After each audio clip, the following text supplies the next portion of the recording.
Kerajaan Mataram Islam mencapai puncak kebesarannya pada masa pemerintahan Sultan Agung Hanyokrokusumo yang berkuasa dari tahun 1613 sampai 1645. Ia merupakan raja ketiga setelah Panembahan Sedokrapiak. Letak geografis kerajaan yang berada di pedalaman membuat Mataram menjadi kerajaan agraris. Pertanian yang menjadi sumber pokok ekonomi masyarakat berkembang pesat karena didukung tanah yang subur. Pada masa kejayaannya, Mataram berhasil menjadi pengekspor utama beras. Tapi, siapa yang bisa menyangka bahwa kerajaan itu akan terpecah? Permasalahan dimulai saat VOC datang dengan segala kelicikannya.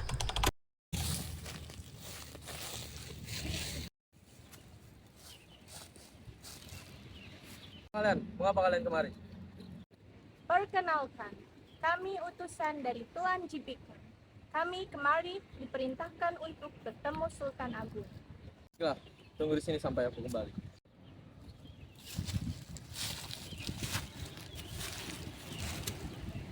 Salam Sultan. Ada apa? Ada utusan VOC yang datang ingin bertemu dengan Tuan. Wah, utusan dari VOC.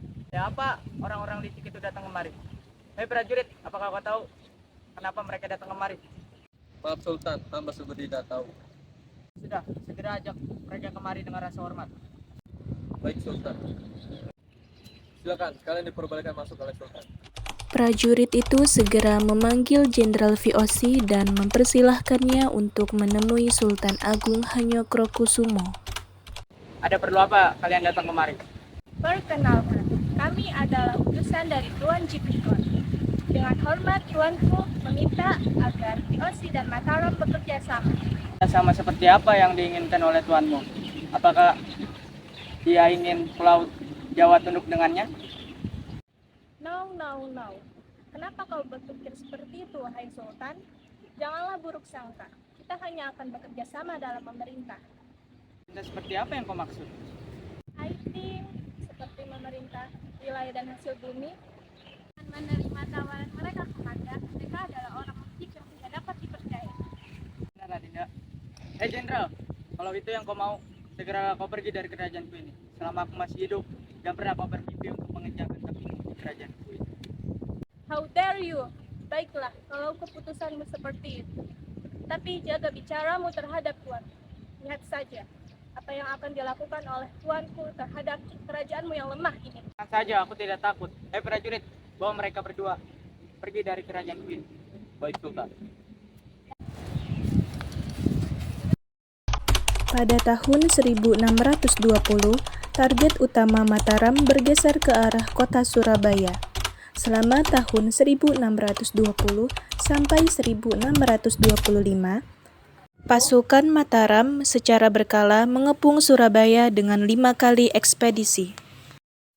5 tahun kemudian, tepatnya 1629, Sultan Agung mengirimkan pasukan untuk melakukan penyerangan terhadap VOC.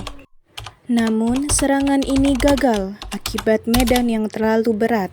1632, Sultan Agung mengirimkan kembali 1.000 prajurit beserta keluarganya ke Karawang untuk membangun lumbung beras atau pusat logistik.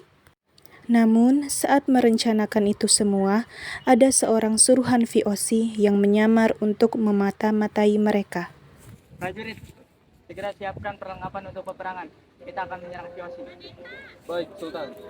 Tingkatkan jumlah kapal dan persenjataan, dan buatlah lumbung beras untuk persediaan makanan. Oh, jadi begitu rencana mereka.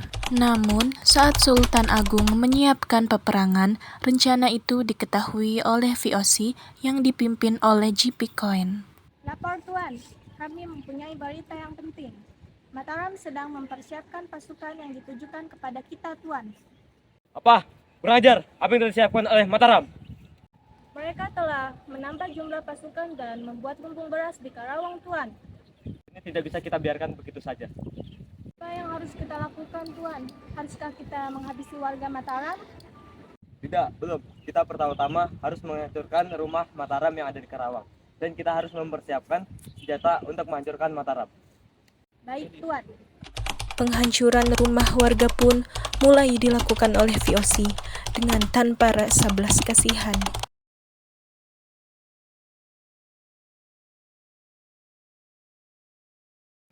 Bu, sayur ini harganya berapa? Murah, Bu, 50 perak aja. Segar lagi. Wah, kunyitnya bagus-bagus. Gimana ya para petani mendapatkannya? Kami baru saja memanennya di selatan.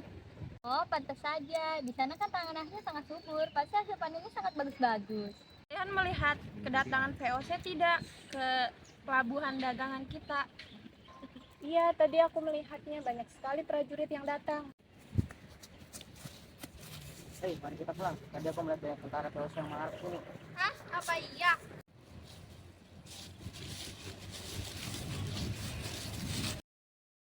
Hei rakyat, nyala atau kalian semua akan mati di sini.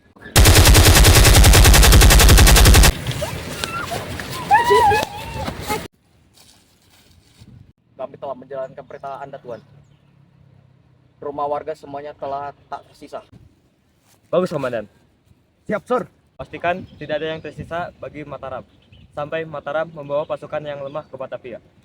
Siap, Sir. Jalankan tugas yang lain.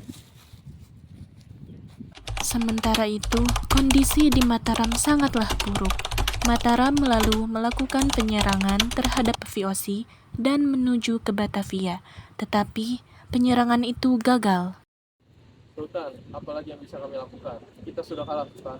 Kalah. Tidak, kita belum kalah. Kita masih ada harapan. Tapi Sultan, banyak prajurit kita yang gugur di perjalanan yang melelahkan ini. Selain itu, senjata kita tidak sebanding dengan senjata VOC. Ya sudah, kita kembali ke Mataram sekarang juga. Setelah itu, perlawanan demi perlawanan antara Mataram dengan VOC terus terjadi. Banyak daerah-daerah Mataram yang melakukan pemberontakan ingin cepat merdeka. Naas, pada akhirnya Sultan Agung wafat pada tahun 1645. Pasca kematian Sultan Agung, pemerintahan Mataram digantikan oleh Amangkurat I yang justru bekerja sama dengan VOC. Pada masanya itu, terjadi pemberontakan yang dilakukan oleh Trunajaya yang tidak setuju jika Mataram harus bekerja sama dengan VOC. Apa yang membawamu ke sini, wahai Kompuni? Menurutmu, aku akan bertemu siapa lagi selain Tuan Raja Amangkurat? Bu, cepat beritahu dia kalau aku sudah di sini. Baiklah, tunggu di sini sampai aku kembali. Tuan, Kompuni sudah sampai di kerajaan. Suruh dia masuk segera. Baik, Tuan. Apa yang membawamu ke sini?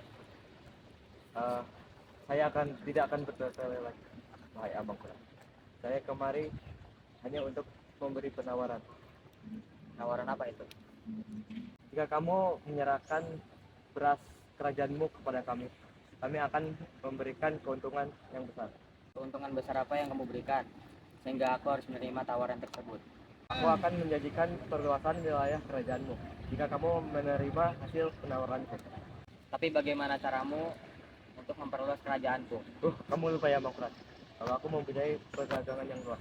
Jika aku menolaknya, apa yang kamu lakukan, wahai Kompeni? Dengan berat hati, kita pastinya akan bersaing di jalur perdagangan. Tunggulah sebentar di sini. Aku akan berdiskusi dengan Permaisuri. Kita.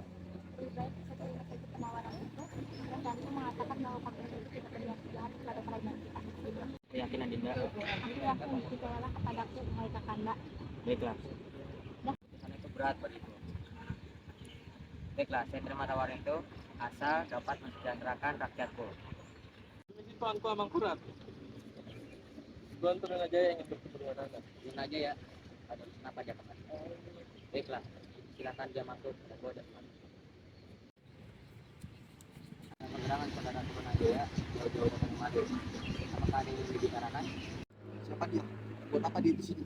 Oh, dia adalah orang yang membantu untuk memperbesar dan memperluas kerajaan kita. Maksudmu? Apa mereka seorang company? Apa kamu suri gila? Apa maksudmu, Trunajaya? Tidakkah kau punya rasa sopan santun padaku? Apa kau tahu Amangkurat? Betapa liciknya mereka? Tahu mereka Mereka lebih baik darimu. Mereka yang membesarkan kerajaan kita. Besar Amangkurat, jika kau beranggapan bahwa VOC akan membantu kita, aku tidak akan setuju dengan keputusanmu Amangkurat. Kamu itu.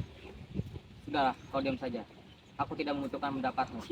Dan aku tidak akan memanggil, bahkan meminta bantuanmu lagi. Pergilah. Itu keputusanmu. Aku akan melakukan penyerangan untuk merebut kemerdekaan Mataram dari tangan VOC. Kalau ingin berhadapan dengan persediaan VOC yang super lengkap itu.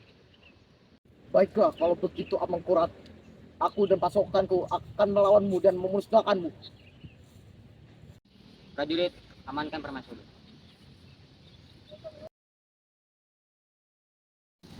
Ayo kita tanyakan.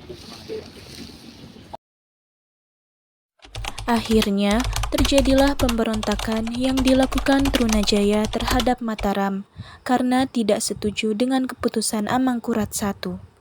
Trunajaya berhasil melakukan pemberontakan, sedangkan Amangkurat I beserta putra pertamanya, Mas Rahmat, melarikan diri dalam keadaan sekarat. Dan dalam pelariannya, Amangkurat I meninggal di daerah Tegalwangi. Lalu, tahta Mataram diwariskan kepada anak sulungnya, Mas Rahmat, yang bergelar Amangkurat II.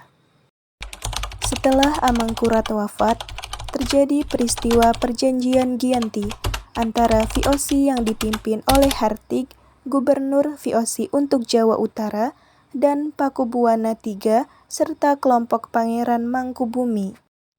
Maka, berdasarkan perjanjian Giyanti 13 Februari 1755 yaitu Mataram dibagi menjadi dua. 1.